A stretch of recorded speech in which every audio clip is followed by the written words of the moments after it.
இறைவனை வணங்கிட நபிமுறை பேணும் இங்கித தலைமை பள்ளிவாசல்.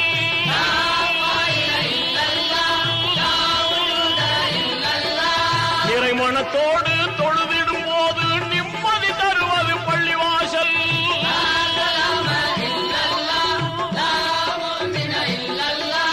குறைகளை நீக்கும் கடமையை ஊக்கும் அறமிகும் தளமே பள்ளிவாசல்.